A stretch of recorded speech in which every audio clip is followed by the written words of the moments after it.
నమస్తే. మన ఓజీ వెనకున్న మన బ్రో పవన్ కళ్యాణ్ అన్న ఒక పార్టీ పెట్టి ప్రశ్నిస్తానని పార్టీ పెట్టాడు. మా పార్టీ యొక్క సిద్ధాంతం ప్రశ్నించటమే అనుకుని అడ్వకేట్ రజనీ అని ఒక స్పోక్స్ పర్సన్ ఆమె నిజాయితీగా మాట్లాడింది. నేను I listen to our entire speech. Okay, ఒక డిబేట్లో కూర్చుంది. అంటే ఈ కాంట్రవర్సీ కాకముందే ఐ హ్యావ్ సీన్ దట్. అరే ఈమె కరెక్ట్గా మాట్లాడుతుంది కదా అనిపించింది నాకు అప్పుడు. తర్వాత ఇప్పుడు ఈరోజు చూస్తుంటే ఆమెని సస్పెండ్ చేశారని, లేదంటే రాజీనామా చేయమన్నారని ఇవన్నీ చూసి నేను షాక్ తిన్నా. ఈ అడ్వకేట్ రజనీ ప్రశ్నించడం మొదలెట్టింది. తీసేశారట. ప్రశ్నిస్తే తీసేస్తారని మామూలుగా తెలియదు కదా. ప్రశ్నించడానికి పెట్టిన పార్టీ ప్రశ్నిస్తే తీసేస్తారని బహుశా షీ డజంట్ నో.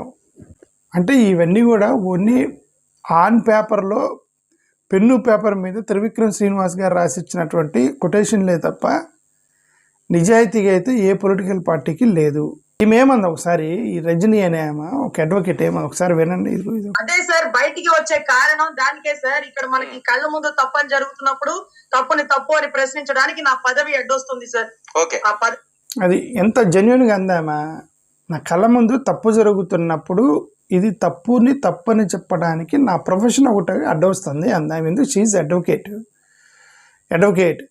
ఒక అడ్వకేట్ కర్రలు కత్తులు తీసుకొని దాడి చేయటం తప్పు లేదని ఏ సెక్షన్ కింద ఆర్గ్యూ చేసిద్దామా?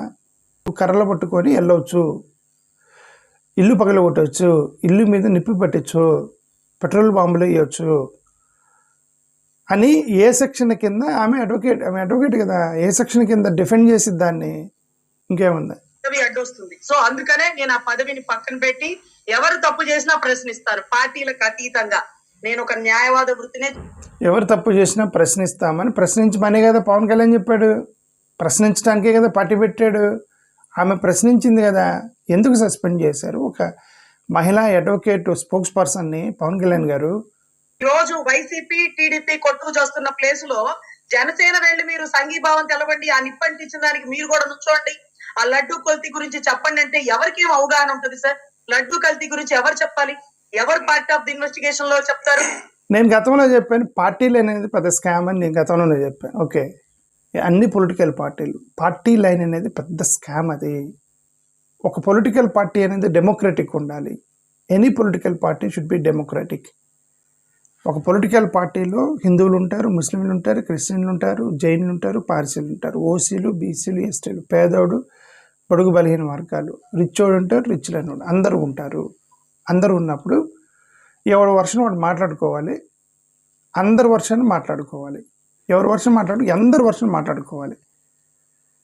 హిందూ గుడుల మీద రచ్చరచ్చ చేసి క్రిస్టియన్ సబ్జెక్ట్ వద్దు, పట్టుకోవద్దు అనేది పార్టీ లైన్. అన్ని పొలిటికల్ పార్టీ లైన్. పెద్ద స్కామ్ అది, భయంకరమైన స్కామ్.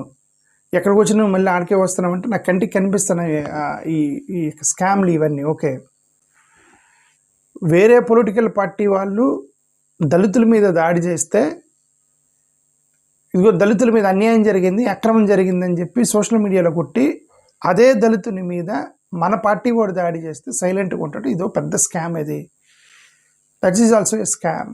ఈ పొలిటికల్ పార్టీ లైన్ అనేవి పెద్ద స్కామ్లు అవి. ఆ స్కామ్కి బలైనటువంటి అడ్వకేట్ రజనీ అంటే వైసీపీ టీడీపీ ఇద్దరు ఫ్లెక్సీలు పెట్టుకొని తిట్టుకుంటుంటే మీరు ఎందుకు సైలెంట్గా ఉన్నారు, మీరు వెళ్ళి మాట్లాడండి అని ఒత్తిడట. మీరు కూడా మాట్లాడండి అని ఒత్తిడట.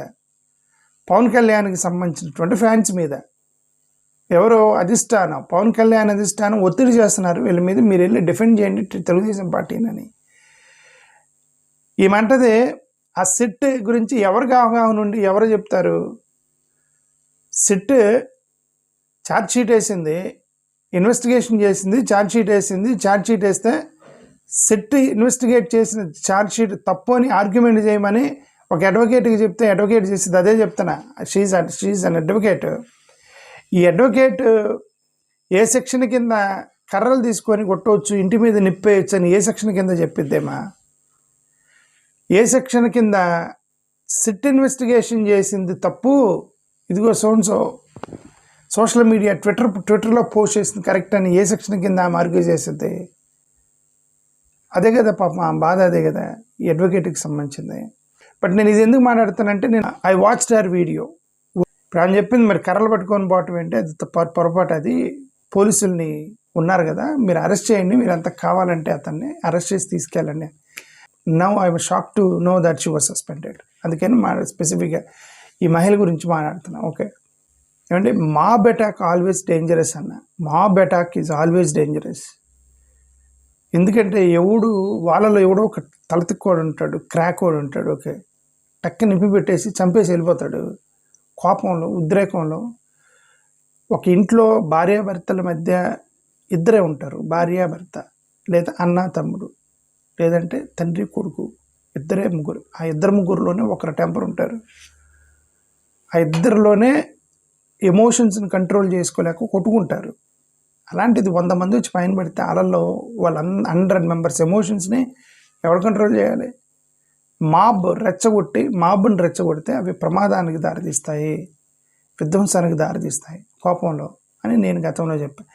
ఈ పార్టీ లైన్ అనేది స్కామ్ అని ఎందుకన్నానంటే, ఇప్పుడు చాలా ఇంపార్టెంట్ ఇష్యూస్ వచ్చినప్పుడు 2 వర్షన్స్ ఉంటాయండి. 2 వర్షన్స్ని పొలిటికల్ పార్టీలు డెమోక్రటిక్గా వాళ్ళకి అలౌ చేయాలి. ఎస్సీ ఎస్టీలకు సంబంధించినటువంటి రిజర్వేషన్స్ యొక్క ఎస్సీ ఎస్టీ యాక్ట్ని డైల్యూట్ చేశారు. ఎస్సీ ఎస్టీ యాక్ట్ని డైల్యూట్ చేయడానికి ప్రయత్నం జరిగింది కేంద్ర ప్రభుత్వం. ఆంధ్రప్రదేశ్ నుంచి వైఎస్ఆర్సీపీ ప్లస్ టీడీపీ రెండు కూడా నరేంద్ర మోడీ గారికి సపోర్ట్ చేశారు ఎస్సీ ఎస్టీ యొక్క యాక్ట్ సవరణకి.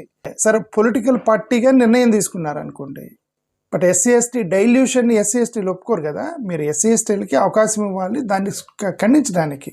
ఓకే, ఏమంటే పార్టీ లైన్ అంటే పార్టీ డెసిషన్ ఇది. బట్ మీకు దెబ్బ తగిలింది, మీరు మాట్లాడుకోండి, వాళ్ళకి స్వేచ్ఛను ఇవ్వాలి. మీ పార్టీ డెసిషన్ ఏదైనా తీసుకోండి, but there should be democratic, నోరెత్తి మాట్లాడేటువంటి స్వేచ్ఛ ఉండాలి. ఎనీ పొలిటికల్ పార్టీ అయినా సరే. వర్గీకరణ చేశారు. వర్గీకరణ చేస్తే చంద్రబాబు నాయుడు గారు ఒక్క మాలోడు కూడా, ఆ తెలుగుదేశం పార్టీలోని ఒక్క మాలోడు కూడా బయటకు వచ్చి మాట్లాడేటువంటి దమ్ము ఎవడికి లేదు. ఎవడో చేయలే, ఒక్క మాలోడు మాట్లాడలే. ఎందుకు మాట్లాడితే సస్పెండ్ చేస్తారు. ఎందుకంటే చంద్రబాబు నాయుడు గారు నిర్ణయం తీసుకున్నారు వర్గీకరణ కోసం అని. మాట్లాడేవాడు బయటకు వచ్చి మాట్లాడితే సస్పెండ్. అది పార్టీ లైన్ తోటి మూతికి స్టిక్కర్లు వేశారు. ఇది స్కామ్, అది నేను అంటున్నా. ఓకే, అవతల మాదిగలు వర్గీకరణ కావాలంటున్నారు, వాళ్ళకి స్వేచ్ఛ మాట్లాడకుండా అనాలి. మాలలు కూడా ఖండిస్తారా, ఖండించకుండా వదిలేయాలి. అందుకే ఇప్పుడు కొన్ని పొలిటికల్ పార్టీల్లో చూసి చూడట్టుకుంటారు. ఇప్పుడు నేషనల్ పార్టీల్లో అలా డెమోక్రటిక్ ఉంటారు. ఇప్పుడు మన శశి థరూర్ అనే వ్యక్తి గొడవ చేశాడు. ఓకే, రచ్చ చేశాడు. పోయి నరేంద్ర మోడీని కలిసి ఓటేసుకొని అసలుకి ఏది నెహ్రూ లాంటి వాళ్ళని, ఇందిరాగాంధీ నెహ్రూ లాంటి వాళ్ళ మీదనే కామెంట్ చేశాడు. చివరికి అతను పిలిచి మల్లికార్జున గారికి, రాహుల్ గాంధీ వాళ్ళని పిలిచి అతనితో మాట్లాడుకున్నారు. నిన్న నా తెలిసిన వరకు అతను ఏ రీజనల్ పార్టీ నుండి సస్పెండ్ చేసి పడేసాడు శశి థరూర్ అనేవన్నీ. ఈ రీజనల్ పార్టీని మరీ టైట్ లైన్ పెట్టడం కరెక్ట్ కాదు. మరీ టైట్ లైన్ పెట్టి టక్కని సస్పెండ్ చేయడం. పోనీ అదేమన్నా మీరు జెన్యూన్గా చేస్తున్నారా? అది కూడా selective party line. Selective party line అంటే ఇది ఇప్పుడు రజనీ లాంటి వాళ్ళని సస్పెండ్ చేశారు. డైరెక్ట్గా శివాజీ ఇష్యూలో వాళ్ళన్న నాగబాబు శివాజీ విషయంలో సపోర్ట్ చేస్తుంటే నాగబాబు శివాజీని అపోజ్ చేశాడు. మరి పొలిటికల్ పార్టీకి వ్యతిరేకంగా వెళ్ళాడు కదా, మరి వాళ్ళ అన్నని ఏమనలేదు కదా, అనలే. మళ్ళీ selective party line, SC ST బీసీలని, మహిళల్ని టక్కనే వేసి పడేస్తారనమాట. అంత కోల్డ్ కనుక కుతికి కట్ చేస్తారు సస్పెన్షన్ పేరుతోటి. కొద్దిగా వాళ్ళు అనుకోండి, వాళ్ళు ఇప్పుడు ఈవెన్ వైఎస్ఆర్సీపీలో బాలినేని శ్రీనివాసరెడ్డి గారికి చాలా ఛాన్స్ ఇచ్చారు. బాలినేని శ్రీనివాసరెడ్డి గారు ఎన్నిసార్లు మాట్లాడాడు జగన్ గారికి వ్యతిరేకంగా. ఆయన భరిస్తూ ఆఫ్కోర్స్ ఫ్యామిలీ మెంబర్ కాబట్టి భరిస్తూ వచ్చారు. ఆయన్ని చాలా రోజులు భరించారు. ఓకే, మరి మిగతా వాళ్ళు అయితే వేసేస్తారు వెంటనే. ఈ తెలుగుదేశంలో జేసీ ప్రభాకర్ రెడ్డి గారు చంద్రబాబు నాయుడు గారు వచ్చి నన్ను కలవమంటే నేను కలవని దొబ్బాయి అన్నాడు. అంతే కదా, ప్రభాకర్ రెడ్డి గారు నేను కలవను అన్నాడు. కొలిగిపూడి శ్రీనివాస్ వెళ్ళి కలవాల్సి వచ్చింది, కాళ్ళ మీద పడాల్సి వచ్చింది 10 సార్లు.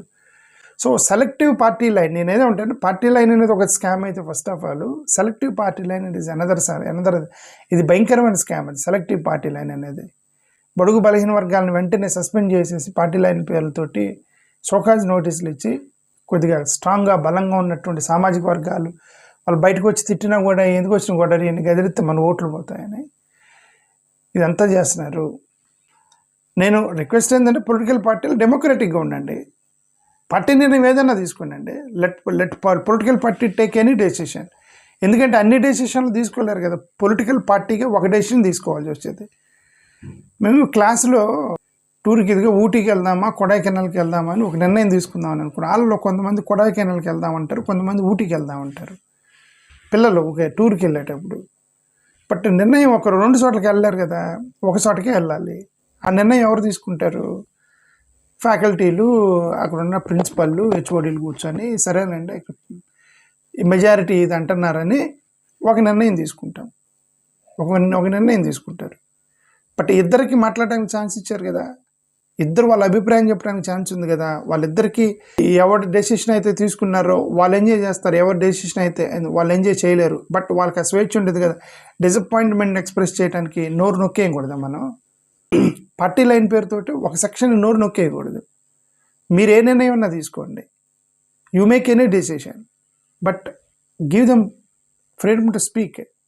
దట్ డెమోక్రటిక్ ఉండాలి. ఇది ప్రజాస్వామ్య దేశం, ఇది ప్రజాస్వామ్య దేశంలో నియంత పాలన తొక్కేస్తున్నారు, ప్రజాస్వామ్యం తొక్కేస్తున్నారని ఏ పొలిటికల్ పార్టీలు మాట్లాడుతున్నారో ఆ పొలిటికల్ పార్టీ అంతర్గతంగా దెర్ ఇస్ నో డెమోక్రసీ. రాజీనామా అనేది ఇంకా సబ్మిట్ చేయలేదు సార్. పార్టీ నుంచి అంబటి రాంబాబు గారి టాపిక్ గురించి మీరు మాట్లాడుతున్నారు కాబట్టి ఈ మాట్లాడడం మానేస్తే మీరు పార్టీలో కంటిన్యూ అవుతారు. అదర్వైజ్ మీరు పార్టీ నుంచి మీ అంతటి మీరే రాజీనామా చేస్తే బాగుంటది, మేము సస్పెండ్ చేయడం పద్ధతి కాదు అని చెప్పినారు సార్. సో ఓకే, ఇది ఒకటి. Communication should be very respective communication చేయాలి. ఇప్పుడు ఆమెతో ఫోన్ చేసి ఇదమ్మా మీరు అంబటి రాంబాబు గారి విషయంలో పార్టీకి వ్యతిరేకంగా, అది కూటమి తెలుగుదేశానికి వ్యతిరేకంగా మాట్లాడుతున్నారు, ఆమె తెలుగుదేశానికి వ్యతిరేకంగా మాట్లాడుతుంది, ఏమా తెలుగుదేశానికి వ్యతిరేకంగా మాట్లాడుతున్నారు అంబటి రాంబాబు విషయంలో. పవన్ కళ్యాణ్ గారు మన పార్టీకి ఇబ్బంది అయింది మాట్లాడొద్దు అన్నారు, పర్లేదు కొద్దిగా సైలెంట్గా ఉండు తర్వాత మనం చూసుకుందాము అని చెబితే పాపం ఆపి ఉండేది.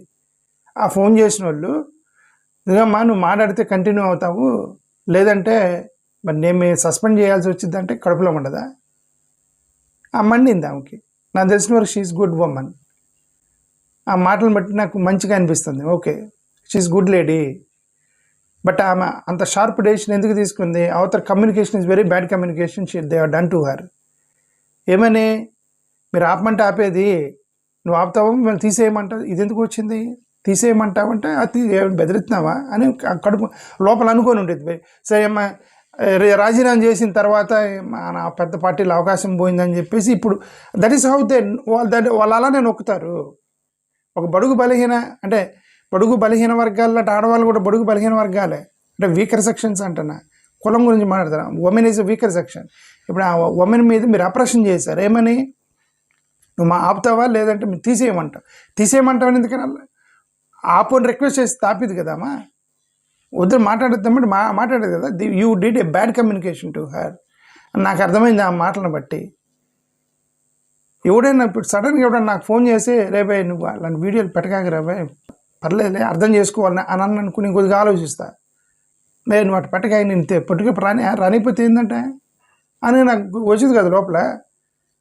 అని ఇప్పుడు నేను సడన్గా నా భావజాలాలని ఇవన్నీ కూడా మానేసి బడుగు బలహీన వర్గాల యొక్క సెక్షన్స్ ఆపరేషన్కి వ్యతిరేకంగా నేను సరెండర్ అయిపోయి చేయాలా అని అనిపించింది కదా నాకు. ఆమెకు అలా అనిపించిందా నాకు అర్థమైంది. అన్డెమోక్రటిక్ పొలిటికల్ సిస్టంలో రాజకీయ పార్టీల యొక్క డెమోక్రసీ లేనటువంటి పార్టీ లైన్ పేరుతో చేసే ఆపరేషన్కి గురైనటువంటి ఒక మహిళగా నాకు కనిపించింది. ఈ రోజు నుంచి నేను చేసే యుద్ధంలో ఈ యుద్ధం కూడా చేస్తాను. అన్ని పొలిటికల్ పార్టీల్లో ఇలాంటి ఆపరేషన్ ఎక్కడ జరిగినా సరే నేను మాట్లాడతా వాటి మీద. ఇది కూడా ఒక నా ఎజెండా నుంచి. పార్టీ లైన్ పేరుతోటి ఆపరేషన్ గురి చేస్తున్నారు, తొక్కేస్తున్నారు. డెమోక్రసీ అసలు ఇది ప్రజాస్వామ్య దేశంలో ఒక రాజకీయ పార్టీ ప్రజాస్వామ్యంగా లేకపోతే ఏం ప్రసంగాలు మీరు ఇచ్చేది? ఏం ప్రసంగాలు ఇస్తారు ప్రజాస్వామ్యం గురించి? నీ పొలిటికల్ పార్టీ నువ్వు పెట్టిన నీ పొలిటికల్ పార్టీలోని డెమోక్రసీ లేనప్పుడు ఏం ప్రసంగం మీరు ఇచ్చేది? పబ్లిక్ వచ్చి ప్రజాస్వామ్య హక్కులు, పేదల హక్కులు, బడుగు బలహీన వర్గాలు ఏం మాట్లాడతారు మీరు? You are unable to bear an opinion from your own party member. What political party people are running? I don't understand. Okay. తప్పుని తప్పు అనాలి సార్. చాలా తప్పులు జరుగుతాయి. అందుకనే ఈమె అడ్వకేట్ కాబట్టి పొలిటికల్ పార్టీలు కూడా స్మార్ట్గా ఉండాలి. ఇప్పుడు ఈమె అడ్వకేట్, మీరు స్పోక్స్ పర్సన్ అంటే ఇది వీళ్ళందరూ స్పోక్స్ పర్సన్ అని ఒక 10 మెంబర్స్ ఇచ్చి పొలిటికల్ డిబేట్లకి వీళ్ళు వెళ్ళాలి అని చెప్పి వాళ్ళు మొత్తాన్ని పెట్టేసి, అంటే ప్రతి సబ్జెక్ట్కి వాళ్ళు ఏమన్నా పెద్ద తోపులా, స్పోక్స్ పర్సన్స్ ఏమన్నా తోపులా ప్రతి సబ్జెక్ట్ వెళ్ళి మాట్లాడటానికి వాళ్ళు? ఓకే, ఆమె అడ్వకేటు పార్టీకి సంబంధించిన ఎనీ లీగల్ ఇష్యూస్కి స్పోక్స్ పర్సన్ అలా పెట్టాలి. ఇప్పుడు అడ్వకేట్ ఒక లీగల్ ఇష్యూకి స్పోక్స్ పర్సన్, ఒక బాగా చదువుకున్న వ్యక్తికి ఎడ్యుకేషన్ డిపార్ట్మెంట్ మీద కన్ఫ్లిక్ట్ వస్తే, so this person is a spokes person, they will go and talk on the educational matters. Medical మీద ఏమైనా పర్సన్ వస్తే, ఇది మహిళలకు సంబంధించిన ఇష్యూ వస్తే ఇది this person will deal with మహిళల యొక్క ఇష్యూలు. అలాగా స్పోక్స్ పర్సన్స్ని పెట్టుకుంటే ఎక్స్పర్ట్లను పెడతారు. అప్పుడు ఫైనాన్స్ డిపార్ట్మెంట్కి వైఎస్ఆర్సీపీలో ఫైనాన్స్ మీద మాట్లాడంటే బొగ్గన రాజేందర్ గారు వచ్చి మాట్లాడతారు. ఇది ఆ ఫైనాన్స్కి సంబంధించిన ప్రతి సబ్జెక్ట్ కూడా ఏనే అలాంటి స్పెసిఫిక్గా స్పోక్స్ పర్సన్ పెట్టుకుంటే సబ్జెక్ట్ ఎక్స్పర్ట్లు వస్తారు, అప్పుడు మాట్లాడతారు.